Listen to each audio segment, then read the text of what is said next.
Bom, meus queridos amigos, futuros oficiais do Exército Brasileiro, futuros oficiais do quadro complementar de oficiais do Exército Brasileiro, sejam todos bem-vindos, bem-vindas, então, a mais uma videoaula de História do Brasil. Nós hoje daremos continuidade, então, à história do Brasil monárquico, o segundo reinado, o Império Brasileiro. E hoje nós derrubaremos o Império. Veremos a queda da monarquia e a instauração do regime republicano. E durante a história da República, veremos as diferentes fases da história republicana brasileira. Veremos que a história republicana no Brasil, ela é marcada por rupturas, mas também é marcada por continuidades. Rupturas políticas, institucionais, mas continuidades, por exemplo, econômicas, sociais, tá legal? Veremos tudo isso. Mas primeiro, vamos então analisar a queda da monarquia no Brasil, os fatores que levaram à queda do Império, à proclamação da República. Vocês devem pensar o seguinte: o Império Brasileiro, o Brasil tornou-se independente em 1822 e adotou como forma de regime, regime de governo, o regime monárquico, uma monarquia parlamentar. E houve a transmissão do poder através da hereditariedade. Pedro I foi derrubado. Aí veio o período regencial, por conta da menoridade do Pedro II. E Pedro II, então, ascendeu ao trono em 1840, através do golpe da maioridade, quando ele foi coroado com menos de 15 anos de idade. Então, durante o governo de Pedro II, nós percebemos uma estabilidade política, a chamada Era das Conciliações. Estabilidade política essa depois da Revolução Praieira, 1848. Então, de 1848 até o final dos anos 60, final da década de 1860, tivemos uma estabilidade política. E essa estabilidade política paralela a um desenvolvimento econômico. Por quê? Associado ao café. Então, desenvolvimento econômico, estabilidade política. E esse desenvolvimento econômico trazendo uma diversificação, uma modernização da nossa economia. O café criou uma infraestrutura e criou também um desenvolvimento urbano. Não esqueçamos da chamada Era Mauá, um surto de desenvolvimento. E tudo isso permeado também pela imigração europeia. Imigração, trabalhadores assalariados com um nível, digamos, educacional maior do que boa parte da população brasileira. Então, o segundo reinado trouxe uma estabilidade política, um desenvolvimento econômico, uma diversificação econômica, café, outros produtos agrícolas, um pequeno surto industrial e migração. Estabilidade, desenvolvimento. Porém, após a Guerra do Paraguai, após a Guerra da Tríplice Aliança, em 1870, essa realidade de estabilidade mudará. A partir de 1870, mais ou menos, a partir de 1870, observaremos um desgaste do Império. E esse desgaste por conta de algumas questões, Então, são essas questões associadas ao desgaste do Império, desgaste do Segundo Reinado, que nós vamos analisar e que levarão a queda de Pedro II e a proclamação da República. Um fato a ser observado é que eu citei, o Brasil era a única monarquia do continente americano, a única, desde a proclamação da independência, à exceção do México, não é? Eu lembro que eu comentei que o México, quando fez a sua independência, também adotou um modelo monárquico, com o imperador Iturbide. Mas o Iturbide foi fuzilado e o México adotou a República rapidamente. Então, de fato, o Brasil era a única monarquia de todo o continente americano. Só repúblicas aqui e nós uma monarquia. Vamos lá. E outra, o Pedro II já está caminhando para o final da sua vida. Ele foi coroado em 1840, arredonda, com 15 anos. Em 1889, ou seja, 49 anos depois, Pedro II já estava com seus 64 anos. Ou seja, 64 anos, aquele momento da nossa história, século XIX, era uma pessoa idosa, desgastada, enfim. E aí a pergunta que se fazia na época: quem vai sucedê-lo? Pedro vai morrer. Quem vai sucedê-lo? Isabel, princesa Isabel. Mas falavam, peraí, mas ela é casada com um francês, o Conde de. Então, ela vai assumir o trono, mas vai ser o cara que vai governar através dela, influenciando a mulher? Então, questões começaram a serem levantadas. Mas, além do fato da questão sucessória, especificamente a Pedro II, outras questões contribuíram muito mais para a queda da monarquia. Uma delas foi a chamada questão religiosa. O que foi isso? Bom, vocês sabem que no Brasil a igreja era ligada ao Estado, através do chamado padroado, igreja ligada ao Estado brasileiro. E havia o beneplácito, no qual o imperador Pedro, primeiro, e o Pedro II também, poderiam vetar as orientações do Papa, é o beneplácito. Então, o Papa determinava algo, aqui no Brasil só valeria com a autorização do imperador. Beleza? Lembram disso? Está lá na Constituição de 1824. Deem uma olhada. Principais características da Constituição de 24. Eis que o Papa, à época de Pedro II, editou uma bula, uma orientação papal. Quem é católico deve seguir as orientações do Papa. Beleza? A bula em questão era chamada Bula Syllabus. O que dizia Bula Syllabus? Dizia o seguinte: quem é católico não pode participar de maçonaria. O Papa, então, determinou que católicos não fossem maçons. Por quê? Foi uma tentativa da Igreja Católica naquela época de reforçar a autoridade do Papa. Uma coisa conhecida como ultramontanismo. O Papa tem aquele dogma, principalmente no século XIX, da infalibilidade papal. O que o Papa fala é infalível. Então ele quer reforçar a sua autoridade. Mas maçonaria, muitas vezes, contestava a autoridade papal. Dessa maneira, então, o Papa disse, quem é católico não seja maçom. E as igrejas devem barrar a entrada de maçons nos cultos religiosos. Beleza? Quando essa bula chegou ao conhecimento do Brasil, do Império, o imperador Pedro II vetou, por pressões de políticos brasileiros que eram maçons. Política, influência no governo é fato. E aí esses políticos falaram, imperador, isso aqui não pode valer. Eis que o imperador, então, proibiu a bula Syllabus de valer no Brasil, porque o imperador poderia fazê-lo por conta do beneplácito. Então, normal. Então, a bula chegou, o imperador falou, não, aqui não. Maçom pode ir à igreja. Porque o imperador tinha essa prerrogativa por conta do beneplácito. Só que 2 bispos no Brasil, 2 bispos, o bispo de Belém e o bispo de Olinda, Dom Vital e Dom Macedo da Costa. Esses 2 bispos, lá em Belém e Olinda, determinaram aos padres da região, os padres que eram subordinados aos bispos, que barrassem a entrada dos maçons, seguindo a orientação do Papa. Eis que, por pressões políticos chegaram para o imperador e falaram, imperador, tem 2 bispos que estão contrários à ordem que você deu, estão perseguindo o maçom lá.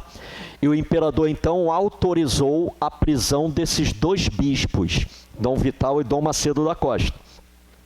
Por esse fato, prisão a bispos, a Igreja Católica ela começa a se afastar em relação ao Império.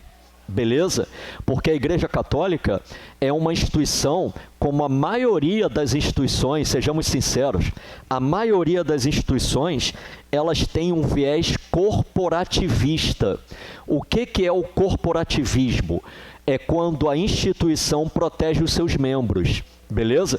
Então, por conta da prisão, a Igreja Católica não mais apoia flagrantemente o Império Brasileiro. Não que a instituição igreja, conspirasse para derrubar o Império. Não, não foi isso. A igreja não conspirou. Ela apenas retirou aquele apoio flagrante, né, aquele apoio incondicional, aquela ligação incondicional que havia entre a igreja e o Estado brasileiro.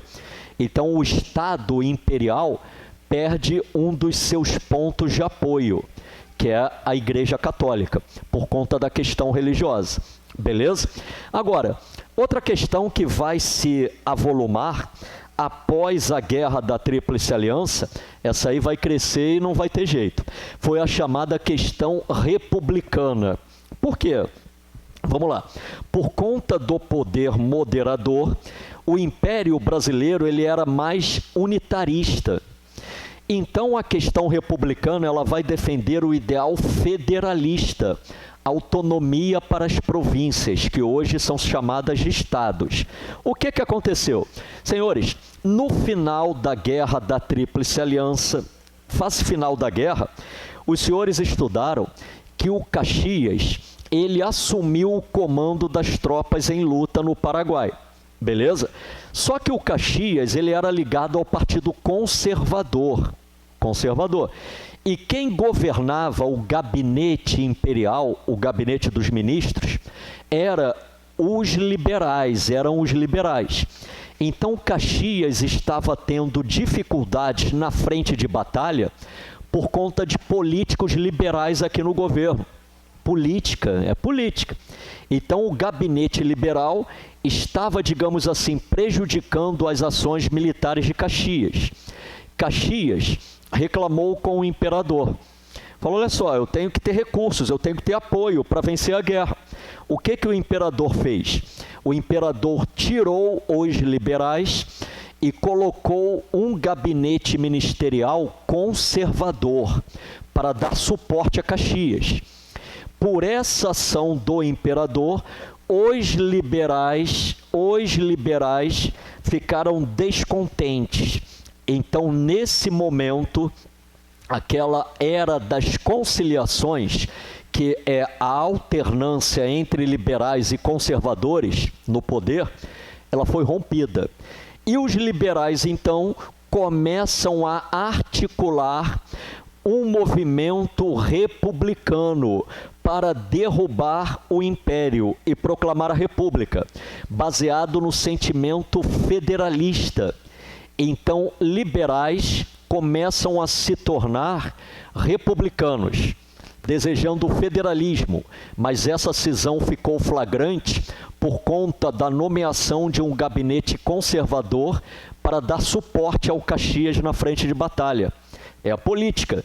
Eis então que começa a surgir o movimento republicano no Brasil de novo. Por que é de novo? Porque lá na época do Brasil Colônia, já houve movimentos republicanos, não houve? A Inconfidência Mineira, a Conjuração Baiana, na Regência, a Farroupilha, fizeram uma república no Rio Grande do Sul. Então o movimento republicano, a ideia republicana, é antiga, vem desde a colônia. Mas com o modelo monárquico adotado no Império, esse movimento republicano, esse desejo republicano, ficou adormecido no Segundo Reinado, a partir da Era das Conciliações. Está voltando. Eles voltam com base nos liberais, que agora adotam o ideário republicano. Um deles foi Quintino Bocaiúva. Quintino Bocaiúva foi um dos que encabeçou o movimento republicano, através do chamado Manifesto Republicano, lançado em 1870, final da Guerra da Tríplice Aliança. Então, o Manifesto Republicano no qual políticos, intelectuais diziam que chegava a hora, estava chegando a hora, do Brasil ser modernizado, a partir da proclamação da República. Então começaram a criticar o Império como uma forma de governo anacrônica, fora do seu tempo histórico, com uma forma de governo diferente de toda a América que era republicana. É o Manifesto Republicano de 1870. E eis que, em 1873, década de 70, na Convenção de Itu, interior de São Paulo não é por acaso. Quem é que está mais ganhando dinheiro nessa fase da nossa história? Que segmento? São os cafeicultores. De onde? De São Paulo, porque o café se expandiu para lá, lembra? Então, os cafeicultores de São Paulo, dinheiro, poder econômico, mas ainda não tinham o poder político. E eles vão querer ter o poder político, derrubando o Império. Então, não foi por acaso que o movimento republicano floresceu em São Paulo, na Convenção de Itu. É a elite cafeeira de São Paulo que quer ascender ao poder político no Brasil. Naquela época, o poder político era monopolizado por outras elites agrárias. A elite cafeeira do Vale do Paraíba, os barões de café, é que dominavam a política do Império, associados aos senhores de engenho do Nordeste. E a elite cafeeira aqui de São Paulo não está querendo esse espaço. Aí vem defendendo a ideia do federalismo. Então, na Convenção de Itu, foi criado o Partido Republicano Paulista e, logo depois, o Partido Republicano Fluminense. Olha aí, as ideias republicanas. Pergunta: Pedro II era o imperador, era império. Um partido criado que prega o fim do império. Qual foi a atitude de Pedro? Pedro mandou fechar os partidos políticos? Ou seja, estão surgindo partidos que querem me derrubar, que querem acabar com o meu império. Eu vou eliminar esses partidos? Vocês fariam o quê? Vocês permitiriam os partidos políticos que pregam o fim do sistema de governo, que você é o líder? Vocês reprimiriam esses partidos ou deixariam os partidos funcionarem? O que vocês fariam? Pois é, Pedro II permitiu que os partidos funcionassem. Pedro dizia: não tem problema, vamos debater as ideias. Pedro II era um intelectual, então ele permitiu que os partidos funcionassem, partidos republicanos, que pregavam a sua derrubada. Contemporâneos a Pedro, ingleses contemporâneos a Pedro, disseram: se isso acontecesse na Inglaterra, estava todo mundo preso. Na Inglaterra, na época, era o império lá, era controlado, pela rainha Vitória.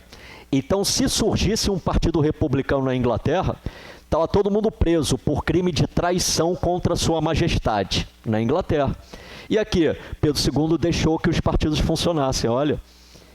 Pois bem, eis que esses republicanos pregavam que o caminho para modernizar o Brasil seria o Brasil evoluir para a República. Na visão deles, a República seria uma evolução para o Brasil, porque moralizaria o Brasil, porque igualaria os brasileiros, não teria mais nobre nem plebeu, seriam todos cidadãos. Então, com a proclamação da República, haveria uma evolução político-institucional e social, porque igualaria todos são cidadãos, e não agora um nobre e um plebeu. Então, a República, no discurso deles, é uma forma de moralizar, de evoluir, de desenvolver. E o que vocês acham? Eles estavam com a razão? Pois bem, eis que esses ideais republicanos, evolucionistas, associando então a derrubada do Império a uma evolução das instituições brasileiras. Está dominado? Agora, havia um grupo que era um dos líderes desse grupo era Silva Jardim. Esses caras propunham a proclamação da República através de uma revolução. Esses republicanos, eles eram mais radicais. Eles propunham o seguinte: tudo bem, vamos evoluir, mas fazendo uma revolução, derrubando o império com base numa revolução popular. Os evolucionistas não pensavam assim. Eles pensavam que o império seria derrubado de uma maneira natural. Tipo, Pedro II está envelhecendo. Quando ele morrer, faremos a república. E não com uma revolução popular, não.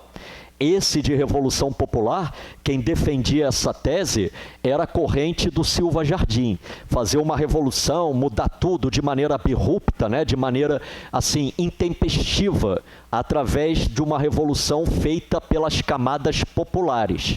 Então havia esses dois grupos com pontos de vista diferentes em relação a como se chegaria à república. Beleza? Eis que chegamos, então, na chamada questão militar. Senhores, as Forças Armadas são, digamos assim, em todos os países, um dos sustentáculos do sistema político, do sistema governamental. As Forças Armadas em todos os países são um dos sustentadores daquele sistema. E vamos lá, o que estava acontecendo no Brasil a partir de 1870,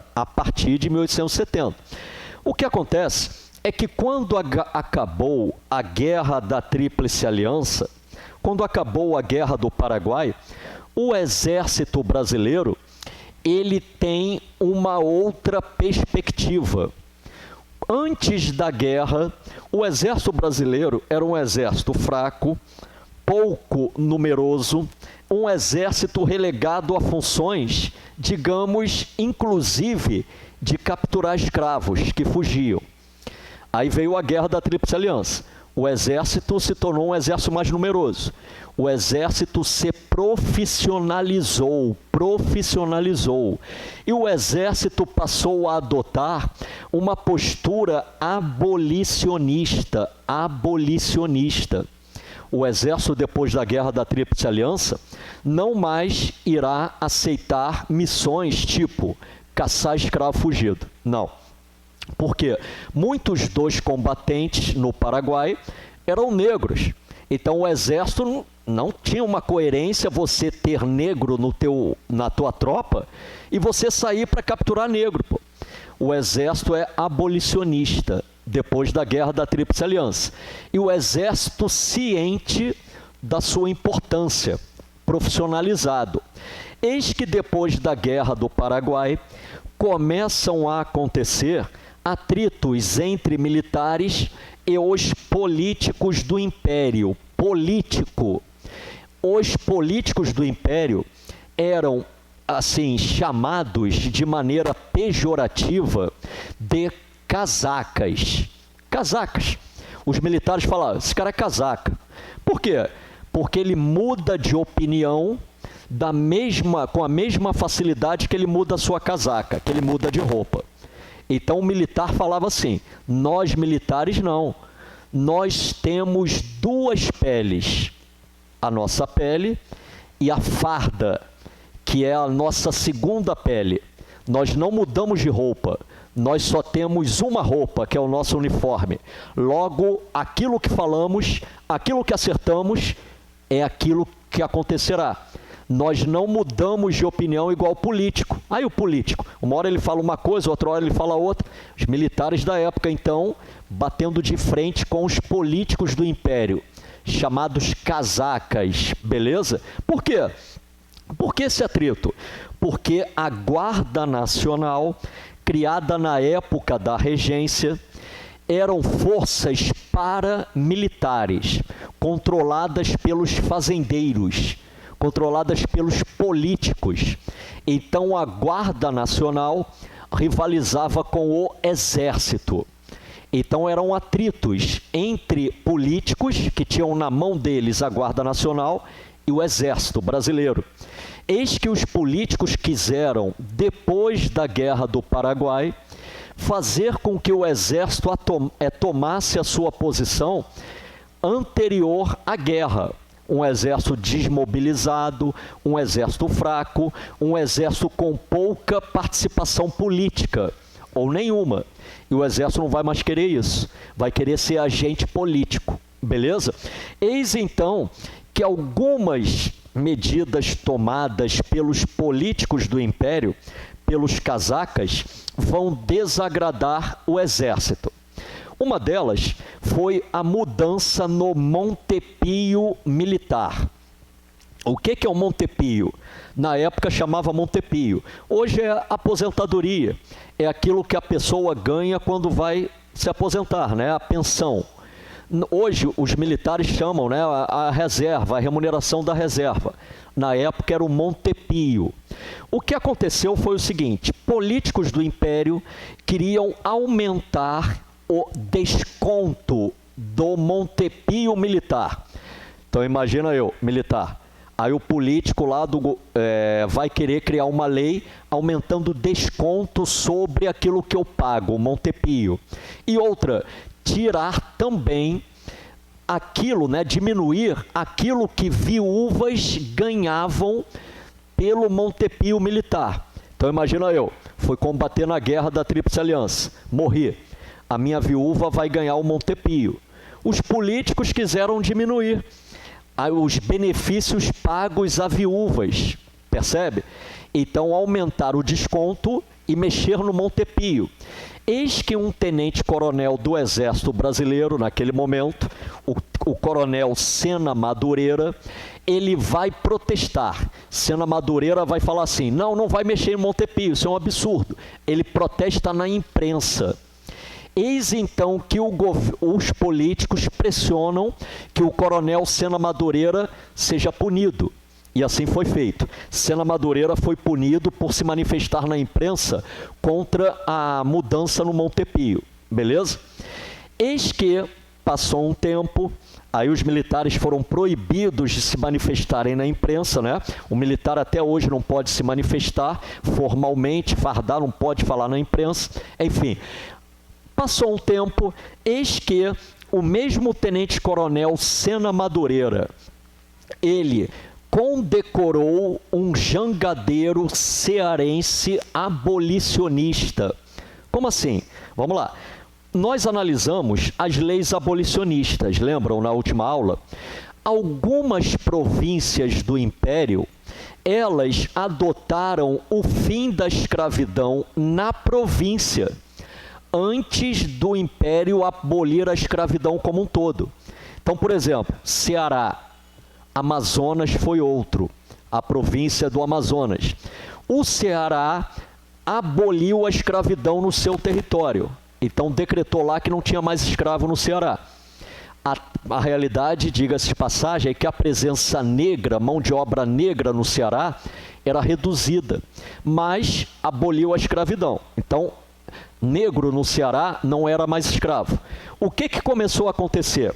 Grupos abolicionistas, lembram aqueles grupos abolicionistas, os caifazes, etc., que usavam a flor de camélia, começaram a pegar escravos no Rio de Janeiro, por exemplo, e levá-los para o Ceará, clandestinamente, porque lá o negro não era mais escravizado.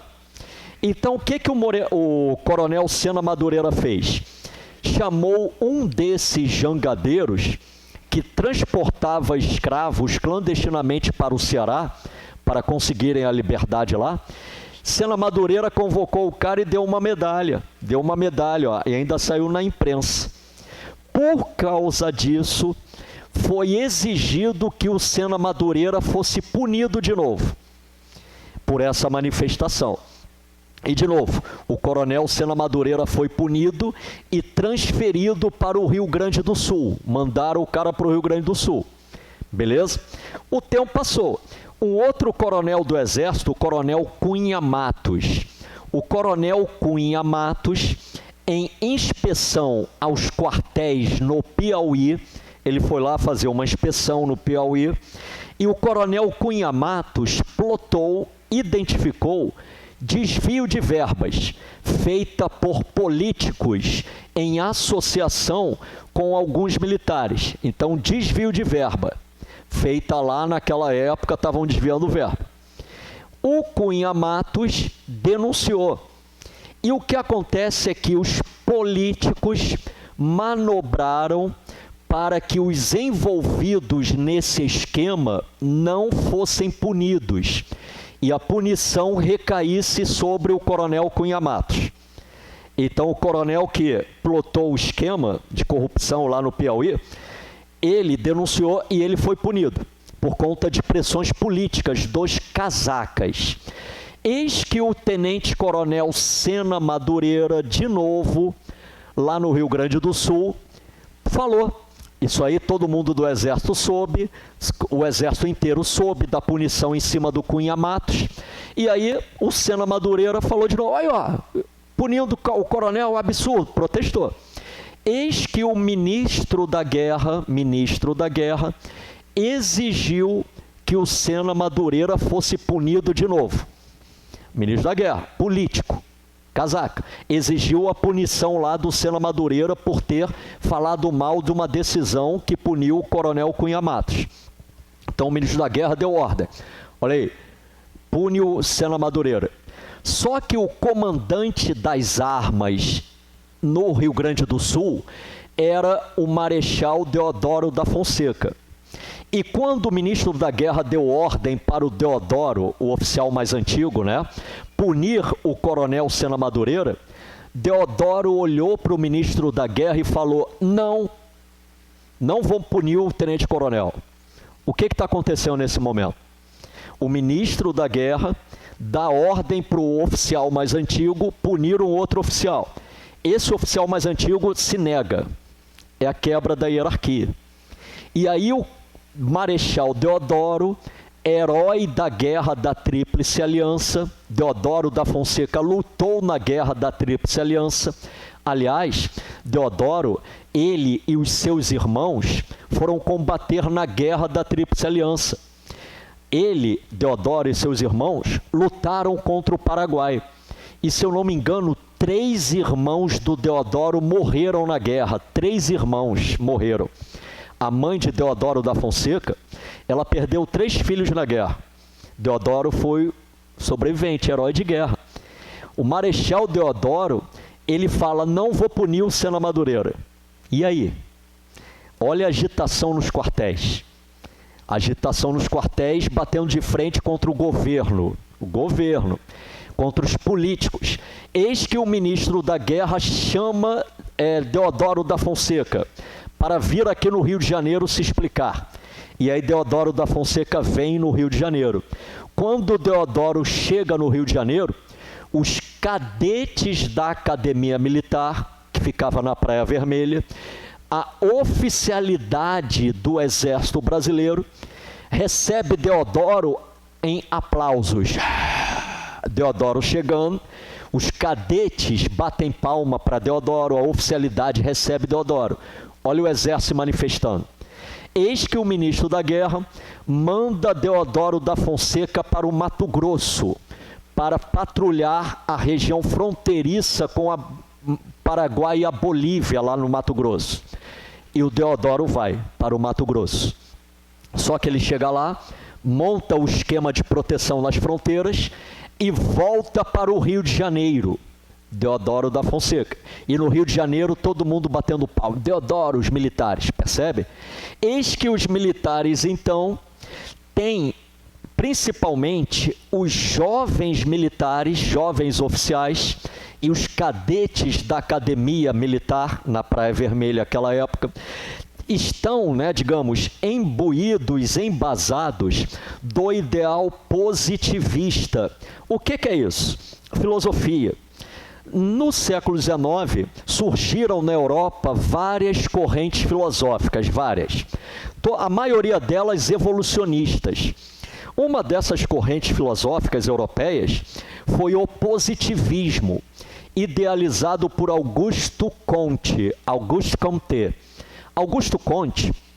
pensou o positivismo o seguinte, em linhas gerais: todas as sociedades evoluem, todas, da mais primitiva vai evoluir até chegar ao estado positivo.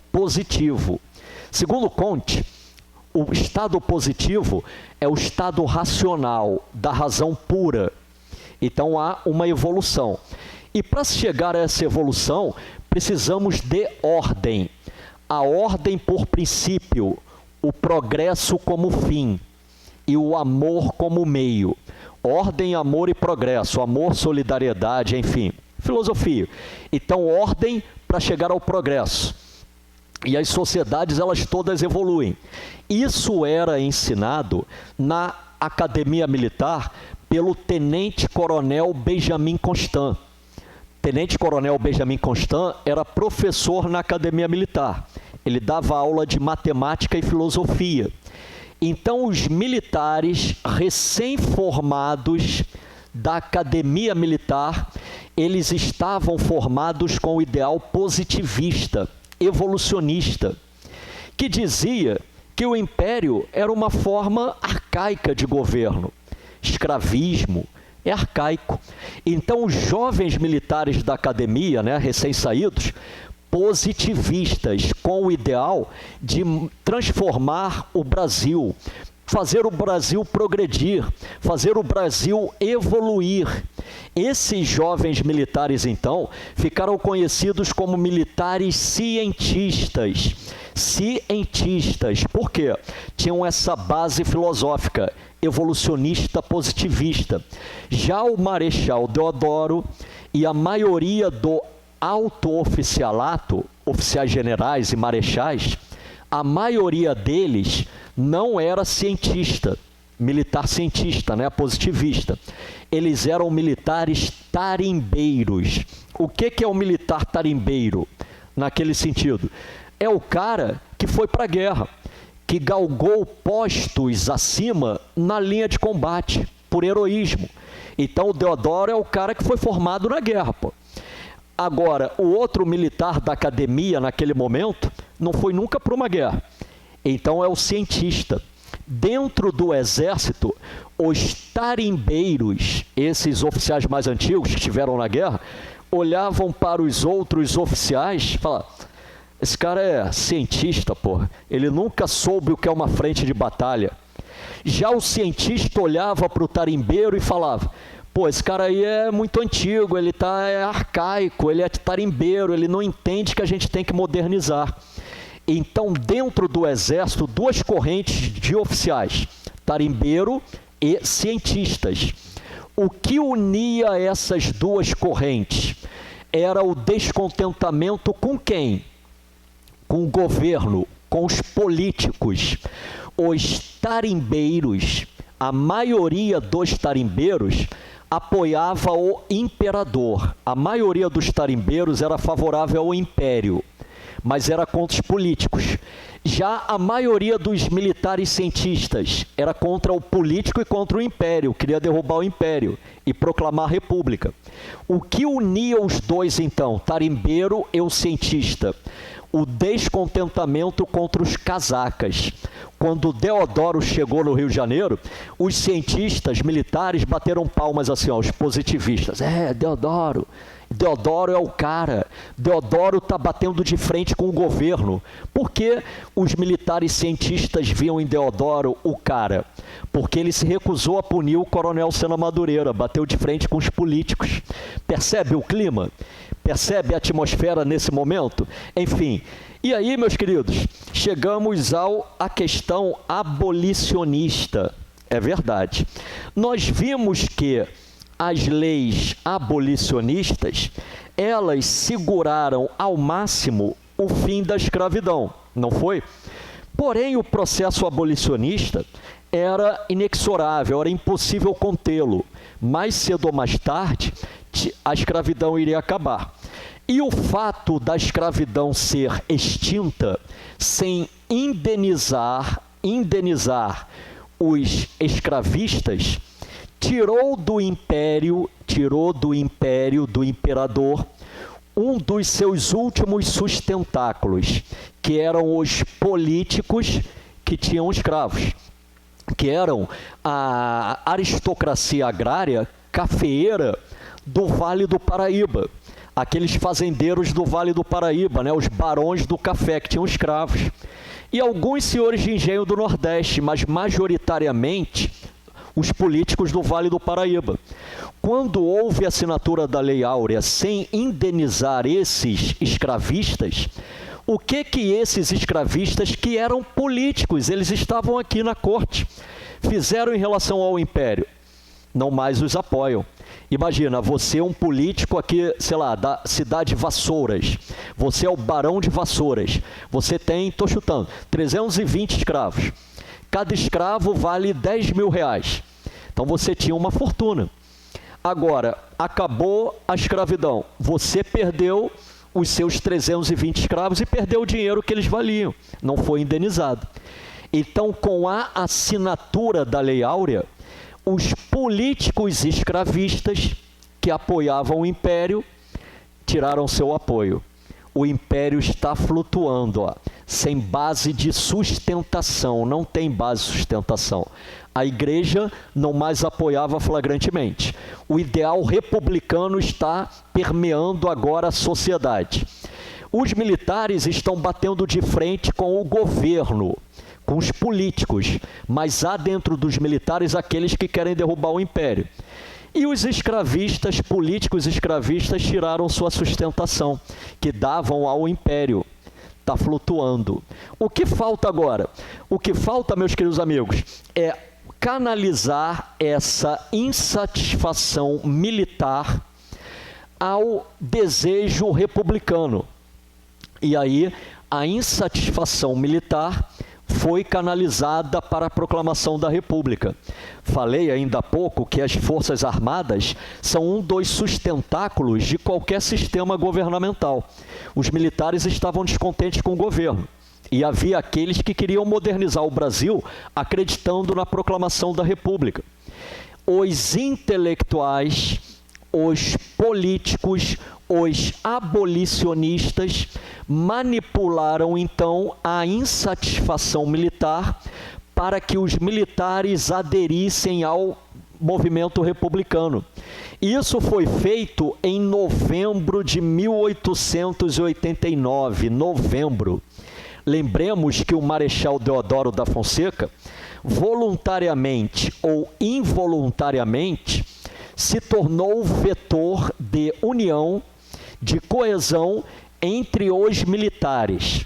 E os republicanos evolucionistas olharam nesse momento em Deodoro aquele que poderia ajudar no movimento republicano. Parênteses, Deodoro era amigo pessoal do imperador. Deodoro da Fonseca era amigo de Pedro II. Olha isso. Ele, Deodoro, não queria derrubar o império. Ele queria derrubar o gabinete. Gabinete é o ministério, não é? Digamos, é o ministério do império. Então, Deodoro, na cabeça dele, ele queria tirar os ministros e colocar novos ministros, sensíveis às causas militares. Mas muitos militares cientistas queriam derrubar o império. Intelectuais, jornalistas, advogados, abolicionistas, não é? Queriam derrubar o império. Eis que, então, esse é o clima, tá legal? Em novembro de 1889. E era um clima tão complexo, mas tão complexo, que quando essa atmosfera republicana estava ganhando cada vez mais espaço, foi criada a chamada Guarda Negra. Olha isso, negros alforriados sob comando de José do Patrocínio. Quem foi José do Patrocínio? José do Patrocínio era negro. Ele era um intelectual no Segundo Reinado. Foi um dos que influenciou a princesa Isabel a assinar a Lei Áurea. José do Patrocínio criou uma guarda só de negros que lutavam capoeira para proteger a família imperial, para proteger a princesa Isabel. Então, olha isso. Eu sou negro, escravo. a princesa Isabel assinou a Lei Áurea. Logo vou defendê-la contra aqueles que querem derrubar o império. Era a Guarda Negra, formada por negros sob, digamos assim, direção e orientação de um negro, José do Patrocínio. Olha o clima que estava aqui no Rio de Janeiro. Eis então que, em novembro de 1889, Deodoro, no Rio de Janeiro, começam a saírem, né, boatos na imprensa. Olha aí, ó, boatos, fake news, notícias, enfim, desencontradas, meia verdade, né, que é dita. Começam a sair boatos dizendo que o governo mandou prender Deodoro e desmobilizar o exército e dar mais autonomia à Guarda Nacional. Esses eram os boatos que estavam saindo. Nesse meio tempo, o gabinete ministerial, os políticos, quiseram propor mudanças no sistema político brasileiro, mudanças para arrefecer os ânimos. Por exemplo, propôs o fim do Senado vitalício. Falar, ó, o senador não vai ser mais para a vida inteira. Vamos modernizar o sistema eleitoral. Propostas para acalmar os ânimos. Então esse é o clima. O governo, né, o gabinete ministerial, o governo propôs mudanças no sistema político eleitoral, uma modernização. Boatos saindo, dando conta que o Deodoro seria preso e o exército seria desmobilizado. Eis que, por conta desses boatos, Deodoro da Fonseca reuniu as tropas em frente ao Palácio do Governo, né, a sede do governo, que ficava aqui no Rio de Janeiro, ali onde hoje é a Central do Brasil, onde hoje é o QG do Exército no Rio de Janeiro, o Palácio Duque de Caxias. As tropas foram colocadas ali e ele, Deodoro, foi com a intenção de derrubar o governo, o gabinete ministerial. Porém, naquele momento, gritaram, viva a República, viva a República! E as tropas que estavam ali para proteger o Palácio do Governo, sob comando de Floriano Peixoto, essas tropas aderiram ao movimento. Então, ali, a 15 de novembro, o Império foi derrubado, sem participação popular, sem a participação da sociedade como um todo. Houve um movimento militar, a princípio para derrubar o governo e não o imperador, mas que foi, digamos assim, levado para a proclamação da República, motivado por essas notícias, enfim, manipulado por essa intelectualidade que defendia a derrubada do Império e a instituição de um regime mais federalista. Inclusive, meus queridos amigos, o imperador, quando foi comunicado do que estava acontecendo, o imperador, ele chamou Deodoro da Fonseca para conversarem. Mas Deodoro se recusou. A resposta de Deodoro teria sido mais ou menos essa: não vou falar com Sua Majestade, porque poderei abraçá-lo e o movimento fracassar. Percebe? Em uma última tentativa antes do 15 de novembro, o imperador nomeou um novo gabinete ministerial, mas não surtiu efeito. O movimento republicano estava, digamos, tomando corpo e foi derrubada então o Império a 15 de novembro de 1889. Acaba aqui a nossa história monárquica.